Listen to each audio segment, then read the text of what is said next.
11 अक्टूबर हम सभी के लिए बहुत दुखद समाचार प्राप्त हुआ, जिसमें हमारे सोनकच्छ विधानसभा के सरवरसी गांव में हमारे एक वीर शहीद भाई जो सेना में अपने कर्तव्यों को निभाता हुआ शहीद हुआ, उसके पार्थिव शरीर को जब सरवरसी गांव में लाया गया, हजारों की संख्या में लोग गमगीन वहाँ पर उसको श्रद्धांजलि देने के लिए उपस्थित थे। ऐसे समय में हमारे पूर्व विधायक जी जो अपने आप को विपक्षी भूमिका निभाने की बात कर रहे हैं, उन्होंने जिस प्रकार की राजनीति वहाँ की और अभी तक निरंतर कर रहे हैं, मुझे दुख है इस बात का कि उन्हें ऐसे समय पर ऐसी राजनीति नहीं करना चाहिए थी।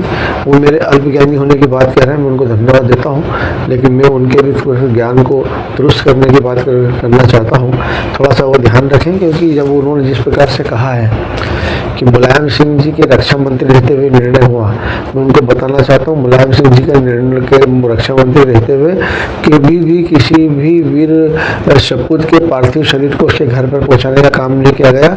नीति बनाना और उसको अमल में लाना, दोनों में अंतर होता है। यही कथनी और करने का अंतर कहलाता है। इसकी इच्छा शक्ति हमारी सरकार में थी। माननीय अटल बिहारी वाजपेयी जी जब प्रधानमंत्री थे, जॉर्ज फर्नांडिस जब रक्षा मंत्री थे, कारगिल युद्ध में पहली बार वीर सपूतों के पार्थिव शरीरों को राजकीय सम्मान के साथ उनके घरों पर लाने का काम अटल जी की सरकार ने ही किया था। आपकी जानकारी के लिए बताना चाहता हूँ।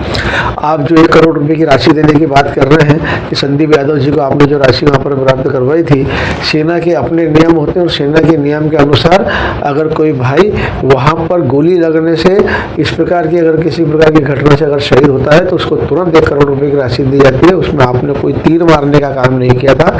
लेकिन मुझे दुख इस बात का है, आप वहाँ पर जिस प्रकार से लोगों की भावनाओं को भड़काने का काम कर रहे थे, जिस प्रकार से आपने वहाँ के माहौल में राजनीतिक रोटियां सेकने का प्रयास किया, ये खेद की और दुख की बात है।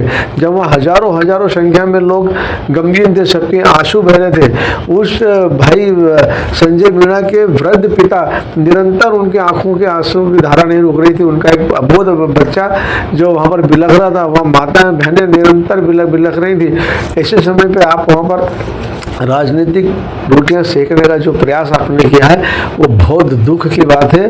मैं आपको ये बताना चाहता हूं कि आप इस प्रकार की राजनीति से बाज आएं, क्योंकि आपने इस समय वहाँ के हजारों लोगों का अपमान किया।